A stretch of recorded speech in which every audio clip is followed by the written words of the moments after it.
읽어드린 말씀으로 하나님의 열심이라는 제목으로 하나님께서 우리에게 베푸실 은혜를 확인하는 시간 되기를 간절히 소원합니다. 우리는 지난 주일날 하나님이라의 열심이라는 주제로 다윗의 도피에 대한 말씀을 나누었고, 수요 예배 때는 다윗의 범죄에 대해서 말씀을 나눴어요. 오늘 살펴볼 말씀은 다윗의 고난에 대한 말씀이에요. 다윗이 많은 고난을 경험했고, 특히 10년간의 도피 생활 동안 여러 가지 어려움을 겪었지만, 제가 성경을 봤을 때 다윗이 가장 극단적인 고난을 경험한 것이 바로 압살롬의 반란이라고 생각이 들어요. 그 일을 통해서 다윗은 철저하게 깨어지고 철저하게 무너져 버리죠. 오늘날 많은 성도들이 고난 앞에서 깨어지고 무너져요. 근데 문제는 고난 앞에서 깨어지고 무너지는 것이 틀렸다라고 생각을 해요. 그래서 자기의 의지력과 자기의 어떤 생각의 전환과 또 자기의 마음가짐으로 그 고난과 어려움이 닥쳐와도 그것을 이겨내려고 노력하지만, 고난은 절망하라고 주신 것이지, 자기를 부인하라고 주신 것이지, 그것을 붙잡고 뛰어넘으라고 주신 건 아니라고 저는 생각이 들거든요. 근데 많은 성도들이 그것을 이겨내는 것이 신앙이라고 생각을 해요.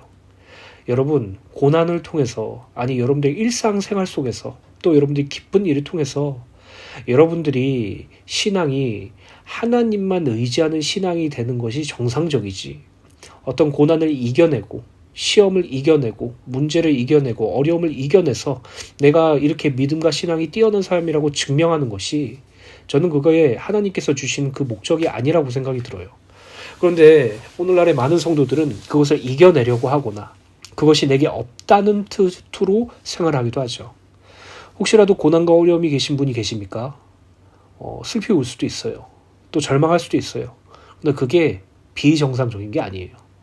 그 안에서 하나님을 찾지 못하고 하나님께 부르짖지 못하고 하나님께 의지하지 못하는 것이 비정상적이지, 거기서 내가 그것을 이겨내고 거기서 내가 발견해내고 거기서 내가 의지력으로 뛰어넘는다는 것은, 하나님을 의지하지 못한다면 그것은 아무것도 아니죠. 사랑하는 주내교회 성도 여러분, 여러분들의 고난 속에서 오직 하나님만 바라보고 의지하는 은혜가 있게 되시길 예수님의 이름으로 간절히 소원합니다.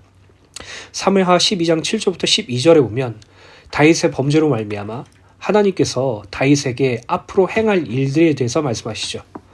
나단이 다윗에게 이르되 당신이 그 사람이라 이스라엘의 하나님 여호와께서 이와 같이 이르시기를, 내가 너를 이스라엘 왕으로 기름 붓기 위하여 너를 사울의 손에서 구원하고 내 주인의 집을 내게 주고 내 주인의 아내들을 내 품에 두고 이스라엘과 유다 족속들을 내게 맡겼느니라.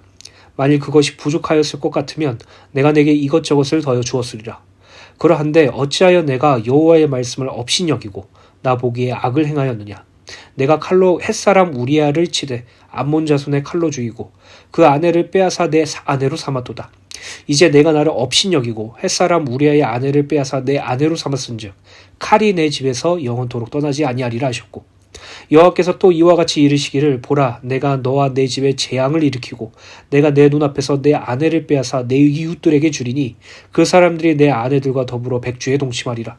너는 은밀히 행하였으나 나는 온 이스라엘 앞에서 백주의 이 일을 행하리라 하셨나이다 하니, 다윗이 한 범죄가 밧세바와 간음죄를 저지른 것, 그리고 자신의 그 치부를 덮기 위해서 우리아를 살해한 것, 그리고 그것의 근본적인 원인은 하나님을 업신여기고 하나님의 말씀을 멸시한 것이라고 정의할 수 있겠죠. 그래서 하나님은 그 죄에 대한 대가를 어떻게 받아내실지 철저하게 다윗에게 말씀하고 계시는 것이에요. 그런데 어떤 성도들은 이런 생각을 해요. 아니, 다윗이 하나님 앞에 회개했잖아요. 내가 죄인이고 나의 죄를 용서해 주세요라고 말했잖아요.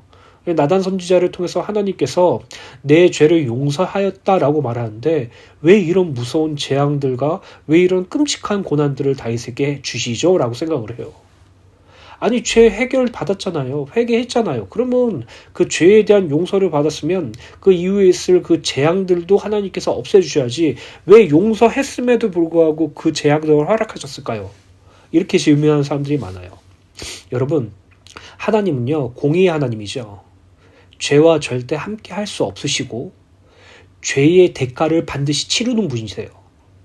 하나님께서는 죄의 대가를 반드시 치르는 분이시기 때문에 다윗이 범한 죄를 용서하셨을지언정 그 죄에 대한 대가는 반드시 치르신다는 것이죠. 아니 그럼 너무나도 무섭죠. 너무나도 두렵죠.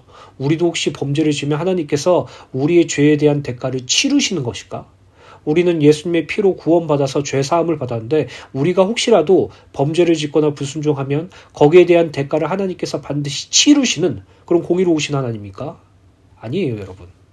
아까는 치른다 그랬는데 왜 치르지 않는다라고 말하는 걸까요? 그 이유는요. 우리의 죄를 이미 예수님께서 당신의 몸으로 치르셨기 때문에 공의의 하나님이라는 그 말이 매우 무섭게 들릴 수 있겠지만 우리에게 은혜로 들릴 수 있는 이유는 허물과 죄로 죽어서 사망의 삭슬 내야 하는 인간들을 위해서 예수 그리스도께서 대신 십자가의 죽으심으로 말미암아 하나님께서 그 죄에 대한 대가를 우리에게 치르지 않으시고 예수께 치르셨어요. 그로 말미암아 우리는 죄 용서받고 죄의 대가까지도 해결받았죠. 구원받은 이후에 우리가 때로는 불신앙도 할 수 있고 우리가 때로는 죄를 범할 수 있죠. 그러나 그리스도 예수께서 하나님 우편에 앉아 계셔서 우리의 변호사가 되어주시고 우리의 대언자가 되어주시고 자신의 십자가의 대속사역을 하나님께 증명해 주심으로 말미암아 우리의 죄가 날마다 용서해져요. 어떻게? 우리가 우리의 죄를 하나님께 고할 때 그리스도의 피가 우리의 죄를 깨끗하게 하실 것이기 때문에 그렇기 때문에 우리는요 날마다 주님 앞에 회개함으로 죄의 용서와 죄의 대가까지 다 해결받았다는 사실이에요. 그런데 어떤 이는 이렇게 생각해요. 그래, 죄의 용서도 받았고 죄의 대가도 해결받았으니까 얼마든지 내가 원하는 대로 살고 죄 가운데 빠져도 괜찮겠네. 내 죄는 하나님께서 용서해 주셨으니까 그 죄에 대한 대가도 예수께서 다 치르셨고 내가 회개하면 되니까 하셨겠네 라고 생각을 하는데 그게 바로 이단 논리예요. 여러분 부모님이 여러분이 얘게 가장 하기 싫어하는 행동들을 하지 말라고 말했을 때 그것을 기쁘고 즐겁고 행복하게 아빠, 엄마 앞에서 그렇게 행동할 수 있습니까? 못하죠. 기본적으로 부모를 사랑하는 자녀들은 부모가 싫어하는 것을 싫어할 수밖에 없어요. 하나님의 자녀된 우리들은 죄를 미워하는 하나님의 속성이 우리 안에 들어와 있기 때문에 죄를 미워할 수밖에 없어요. 죄에 대한 것을 싫어하시고 원수로 생각하시는 하나님이 우리 아버지이기 때문에 우리 역시도 그 죄를 미워할 수밖에 없고 죄를 싫어할 수밖에 없다는 것이죠. 죄를 언제든지 지어도 된다. 육체의 쾌락으로 달려가도 된다. 그렇게 생각하시는 사람들은 하나님의 구원이 무엇인지 모른다는 것이죠. 그래서 사도 바울은 너희 몸을 죄의 종으로 드리지 말고 의의 무기로 하나님께 드리라고 말하고 있죠. 오늘 저와 여러분들이 하나님의 구원이라는 부분을 좀 많이 고민해 보셨으면 좋겠어요. 하나님의 구원이 얼마나 크고 놀라운지 깨닫는 은혜가 있게 되시길 간절히 소원합니다. 그래서 죄를 사랑하는 자가 아니라 하나님을 사랑하는 자, 성령으로 육신의 것을 죽이는 자의 삶을 살게 되시길 예수님의 이름으로 간절히 소원합니다. 다윗이 하나님께 그 재앙에 대한 부분들을 말한 후에 시간이 지나서 한 가지 큰 사건이 일어나게 되죠. 그것은 바로 장자가 가장 큰 범죄를 저지르는 것이에요. 이 잠자는 암놈인데요. 이 암놈이라는 사람이 자기의 이복 동생 다말을 사랑하게 되었어요. 그래서 괴계를 써서 다말을 억지로 동침하게 되죠. 근친상간이라고 말씀드릴 수 있어요. 이런 말도 안 되는 죄를 저질렀다는 것이죠. 그런데 보세요. 다윗이 시편 51편에 보면 하나님께서 나의 죄를 용서해 주시면 그 용서받은 것으로 또 다른 죄를 지은 자들에게 그것을 가르쳐주고 하나님께 돌아가게 하겠습니다라고 고백하는 내용이 기록되어 있어요. 그런데 다윗의 장자 암논이면 특히 이스라엘사에서 암논 장자라는 것은 부모의 아버지와 동일시되는 것이거든요. 아버지의 모든 소유를 장자가 받는 것이거든요. 그런 그가 하나님의 말씀도 하나님을 경외하는 것도 하나님을 섬기는 것도 없이 끔찍한 범죄를 저질렀다는 것은 이미 다윗 마음속에 하나님께서 허락하신 정성된 마음이 없었다는 것을 반증하는 것이고 그리고 그것을 제대로 책망하지 못한 것도 역시 다윗 역시 하나님을 온전히 섬기거나 하나님의 계명을 날마다 바라보지 못했다는 것을 반증하죠. 그 결과 어떤 일이 일어났습니까? 사무엘하 13장 23절부터 31절입니다. 만 2년 후에 에브라임 곁 바알 하솔에서 압살롬이 양털 깎는 일이 있음에 압살롬의 왕의 모든 아들을 청하고 압살롬이 왕께 나아가 말하되 이제 종에게 양털을 깎는 일이 있사오니 청하건대 왕은 신하들을 데리시고 당신의 종과 함께 가사이다 하니 왕이 압살롬에게 이르되 아니라 내 아들아 이제 우리가 다 갈 것 없다 내게 누를 끼칠까 하노라 아니라 압살롬이 그에게 간청하였으나 그가 가지 아니하고 그에게 복을 비는지라 압살롬이 이르되 그렇게 하지 아니하시려거든 청하건대 내 형 암논이 우리와 함께 가게 하옵소서 왕이 그에게 이르되 그가 너와 함께 갈 것이 무엇이냐 하되 압살롬이 간청하매 왕이 암논과 왕의 모든 아들을 그와 함께 보내니라. 압살롬이 이미 그의 종들에게 명령하여 이르기를 너희는 이제 암논의 마음이 술로 즐거워할 때를 자세히 보다가 내가 너에게 암논을 치라 하거든 그를 죽이라 두려워하지 말라 내가 너에게 명령한 것이 아니냐 너희는 담대히 용기를 내라 한지라. 압살롬의 종들이 압살롬의 명령대로 암논에게 행하매 왕의 모든 아들들이 일어나 각기 노새를 타고 도망하니라. 그들이 길이 있을 때 압살롬의 왕의 모든 아들들을 죽이고 하나도 남기지 아니하였다는 소문을 다윗에게 이르매 왕이 곧 일어나서 자기 옷을 찢고 땅에 들어 눕고 그의 신하들도 다 옷을 찢고 모셔 선지라. 다말의 친 형제였던 압살롬은 암논을 결국 죽이게 되는 끔찍한 사건이 이르게 되겠죠. 결국 압살롬은 도망가게 되었고 그 후로 시간이 지난 후에 다윗이 압살롬을 그리워하게 됩니다. 그래서 군대 장관이었던 요압은 압살롬을 다시 돌아오도록 다윗에게 설득하였고 이에 다윗은 압살롬을 돌아오게 한 후에 서로 용서를 구하고 그렇게 마치는 듯 싶지만 문제는 더욱더 크게 시작되고 있죠. 사무엘하 15장 1절부터 6절입니다. 그 후에 압살롬이 자기를 위하여 병거와 말들을 준비하고 호위병 50명을 그 앞에 세우니라.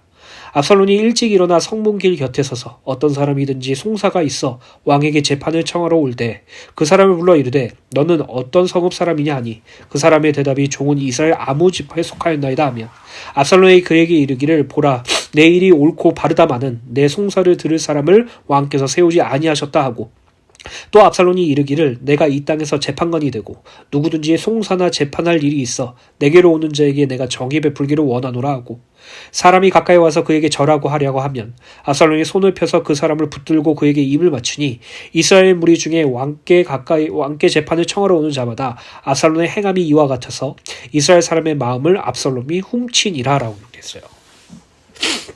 압살롬은 이스라엘 백성들의 마음을 훔쳐서 자기가 왕이 될 것을 계획하고 있었죠. 결국 이 사건을 이후로 압살롬은 실질적으로 반란을 일으키게 됩니다. 사무엘하 15장 7절부터 14절입니다. 4년 만에 압살롬이 왕께 아뢰되 내가 여호와께 서원한 것이 있사오니 청하건대 내가 헤브론에 가서 그 서원을 이루게 하소서. 당신의 종이 아람 그술에 있을 때에 서원하기를 만일 여호와께서 반드시 나를 예루살렘에 돌아가시면 내가 여호와를 섬기리이다 하였나이다. 왕이 그에게 이르되 평안히 가라 하니 그가 일어나 헤브론으로 가니라. 이에 압살롬이 정탐을 이스라엘 모든 지파 가운데 두루 보내 이르기를 너희는 나팔 소리를 듣거든 곧 말하기를 압살롬이 헤브론에서 왕이 되었다 하라 하니라. 그때 청함을 받은 200명이 압살롬과 함께 예루살렘에서부터 헤브론으로 내려갔으니 그들은 압살롬이 꾸민 그 모든 일을 알지 못하고 그저 따라가기만 한 사람들이라. 제사 드릴 때 압살롬이 사람을 보내 다윗의 모사 길로 사람 아히도벨을 그의 성읍의 길로에 청하여 온지라. 반역하는 일이 커짐에 압살롬에게로 돌아오는 백성이 많아지니라. 전령이 다윗에게 와서 말하되 이스라엘의 인심이 다 압살롬에게로 돌아간다이다 한지라. 다윗이 예루살렘에 있는 그의 모든 신하들에게 이르되 일어나 도망하자. 그러지 아니하면 우리 중 한 사람도 압살롬에게서 피하지 못하리라. 빨리 가자. 두렵건대 그가 우리를 급히 따라와 우리를 해하고 칼날로 성읍을 칠까 하노라. 압살롬의 반란은 성공적이었죠. 이스라엘 백성들의 마음을 훔치고 헤브론에서 자신의 왕됨을 선포하고 그 소식을 들은 다윗과 다윗의 신하들은 자신들이 압살롬 손에 죽을까 두려움에 사로잡혀서 성읍을 버리고 도망치기 시작했어요. 결국 이런 상황을 통해서 다윗은 또다시 도피의 길로 빠져들게 되었는데 이번 도피는 자기의 왕됨까지도 포기하는 도피였다는 사실이죠. 그것도 자기의 사랑하는 아들 압살롬이 일으키는 반란으로 말이에요. 사무엘하 16장 5절부터 13절이다. 다윗 왕이 바후림에 이르매 거기서 사울의 친족 한 사람이 나오니 게라의 아들이요 이름은 시므이라. 그가 나오면서 계속 저주하고 또 다윗과 다윗 왕의 모든 신하를 향하여 돌을 던지니 그때의 모든 백성들과 용사들은 다 왕의 좌우에 섰더라. 시므이가 저주하는 가운데 이와 같이 말하니라. 피를 흘린 자여 사역한 자여 가로거라 가거라. 사울의 족속의 모든 피를 여호와께서 내게로 돌리셨도다. 그를 이어서 내가 왕이 되었으나 여호와께서 나를 내 아들 압살롬의 손에 넘기셨도다. 보라 너는 피 흘린 자이므로 화를 자초하였느니라 하는지라. 도망을 가는 길에 시므이라는 인물이 다윗을 향해서 저주하고 조롱하죠. 너가 너의 아들 압살롬의 반란으로 말미암아 이렇게 도망가게 된 모든 경위는 네가 사울의 친족들을 죽이고 피 흘린 자이기 때문에 네가 하나님께 저주를 받아서 이러한 일이 생긴 것이다 라고 말하는 것이에요. 누구보다 하나님을 사랑하고 누구보다 하나님을 섬기며 누구보다 하나님을 위해서 살았던 다윗에게 가장 극단적인 고난이 찾아왔을 때 네가 이렇게 된 것은 너 때문이야. 너 때문에 하나님께서 너에게 저주를 내리셨어. 너의 선택과 너의 상황 때문에 하나님께서 너를 이 자리에 내모신 거야 라고 조롱하고 저주한 것이에요. 얼마나 미칠까요? 여러분들이 고난 중에 있을 때, 괴로움 중에 있을 때 너무 힘들어서 여러분 옆에 있는 성도님이나 여러분들의 섬기는 목사님들에게 이 얘기를 얘기하고 기도 제목으로 부탁드렸는데 그분들이 여러분들에게 이렇게 말한다고 생각해 보세요. 야, 그건 네 실수잖아. 너 그것 때문에 하나님께 벌 받는 거야. 어디서 그걸 힘든 척해 라고 말하면 그 사람은 그 다음부터 사람들을 향해서 마음을 닫을 수밖에 없겠죠. 그런데 다윗은 자신의 왕이 쫓겨난 것과 아들이 자기를 죽이러 오는 상황과 이 도망가는 모든 상황들이 하나님 앞에서 저주를 받았기 때문이라고 매도당하고 있었다는 것이에요. 그때 9절 수르야의 아들 아비새가 왕께 여짜오되 이 죽은 개가 어찌 내 주 왕을 저주하리까 청하건대 내가 건너가서 그의 머리를 베게 하소서 하니 다윗의 부하였던 아비새는 분노하면서 이 시므이를 죽이게 해달라고 다윗에게 요구하죠. 그때 다윗이 어떻게 고백합니까?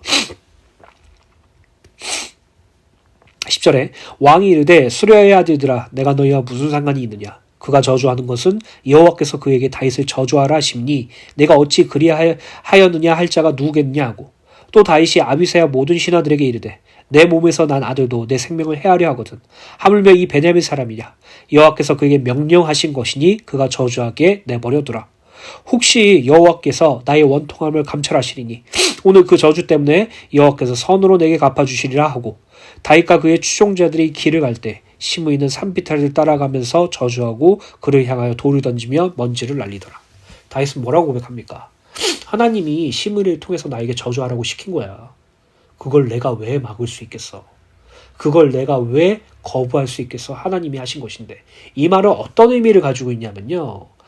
암논이 그런 끔찍한 범죄를 저지르게 만든 것도 그로 인해서 압살롬이 암논을 죽이게 된 상황도 시간이 지나서 압살롬이 반란을 일으켜서 자신을 죽이려고 하는 이런 끔찍한 상황과 고난도 하나님께서 허용하셨기 때문에 일어난 일이에요.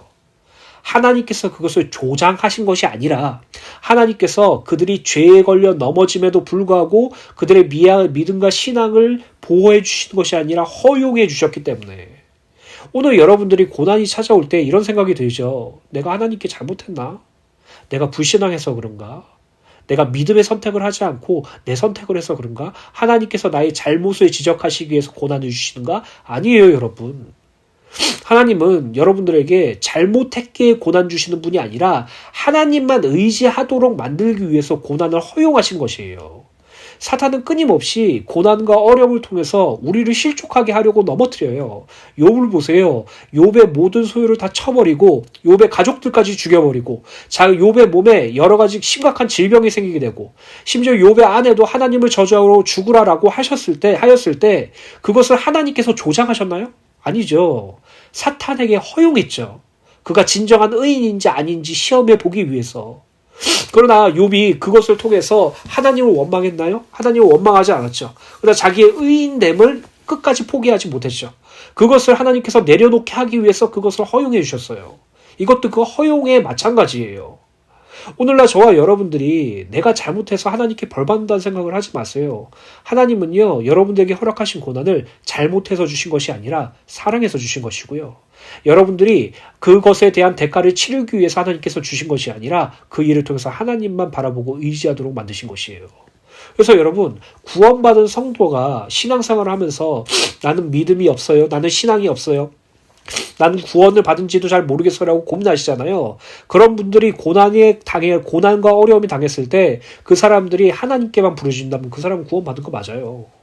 그 사람은 진짜로 믿음과 신앙을 하나님께서 지켜주시는 것이 많아요. 오히려 고난이 생겼어. 세상의 방법으로 달려가. 고난이 생겼어. 현실적인 문제를 해결하려고 달려가. 고난이 생겼어. 하나님께 무릎 꿇는 것이 아니라 계속 다른 데로 가. 내가 해결하려고 해. 다른 방법을 찾아. 그것이 자신의 믿음과 신앙의 본주소예요. 오늘 저와 여러분들이 고난 중에 하나님께 무릎 꿇고 기도하신다면 그것이 하나님께서 여러분들이 지켜주시는 그 보호하심이라는 것을 기억하시길 간절히 소원합니다. 사무엘하 16장 20절부터 21절입니다. 더욱더 끔찍한 상황이 생기죠. 압살롬이 아히도벨에게 이르되 너는 어떻게 행할 계략을 우리에게 가르치라니. 아히도벨이 압살롬에게 이르되 왕의 아버지가 남겨두어 왕국을 지키게 한 후궁들과 더불어 동침하소서. 그리하면 왕과 왕의 아버지께서 미워하는 바됨을 온 이스라엘 백성들이 들으리니 왕과 함께 있는 모든 사람의 힘이 더욱 강하여지리다 하니라. 이에 사람들이 압살롬을 위하여 옥상에 장막을 치니 압살롬이 온 이스라엘 무리의 눈앞에서 그의 아버지 후궁들과 더불어 동침하니라. 말도 안 되는 일이 벌어졌죠. 하나님의 말씀이 그대로 성취되었어요. 다시 한번 말씀드리지만 하나님은 절대로 죄를 용납하시는 분이 아니에요. 그리고 그 죄의 대가를 반드시 받아내시는 분이에요. 하나님께서는 우리가 하나님을 떠나 죄인 되었던 하나님과 원수였던 그 죄를 절대로 용납하지 않으셨어요. 그래서 그 죄를 그리스도 예수로 대가를 치르셨어요. 십자가에서 피 흘리심으로 대가를 치르셨어요. 그것이 우리가 받은 구원임을 기억하시길 간절히 소원합니다. 그뿐만이 아니죠. 이제 압살롬은 다윗을 따르던 신하들과 백성들을 죽이기 위하여 총 군대를 동원해서 다윗을 향해 찾아갑니다. 사무엘하 17장 24절부터 26절입니다.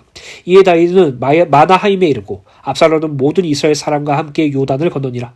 압살롬이 아마사로 요압을 대신하여 군지휘관으로 삼으니라. 아마사는 이스라엘 사람 이드라라 하는 자의 아들이라. 이드라가 나하스의 딸 아비갈과 동침하여 그를 낳았으며 아비갈은 요압의 어머니 수리라의 동생이더라. 이에 이스라엘 무리와 압살롬이 길르앗 땅에 진친지라. 자 보세요. 다윗을 따르고자 하는 백성들과 군사들은 정말로 극소수였어요. 그 외에 압살롬이 꾸리고 있었던 이스라엘의 군대는 쉽게 말하면 정규병이었어요. 그 수도 크게 차이가 났었죠. 이제 다윗은 자기의 아들 손에 죽을 수밖에 없는 형편에 처해 있었어요. 더 이상 물러설 수도 없었고 더 이상 어떻게 할 수 있는 상황도 없었어요. 제가 그때 이 말씀을 가지고 어떻게 말했냐면 다윗이 비로소 낭떠러지 끝에 서 있었다라고 말하고 있었죠.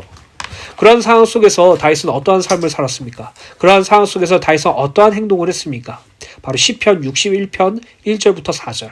다윗이 가장 크나큰 고난과 극단적인 상황에 처했을 때 했던 고백입니다. 시편 61편 1절부터 4절입니다. 하나님이여 나의 부르짖음을 들으시며 내 기도에 유의하소서. 내 마음이 약해질 때에 땅 끝에서부터 주께 부르짖으오리니 나보다 높은 바위에 나를 인도하소서. 주는 나의 피난처시요 원수를 피하는 견고한 망대이심이니이다. 내가 영원히 주의 장막에 머물며 내가 주의 날개 아래로 피하리이다. 다시금 비로소 또다시 하나님만 의지하게 되죠. 여러분, 고난을 통해서 하나님을 의지하게 된다는 것은 진짜 놀라운 축복이자 은혜예요.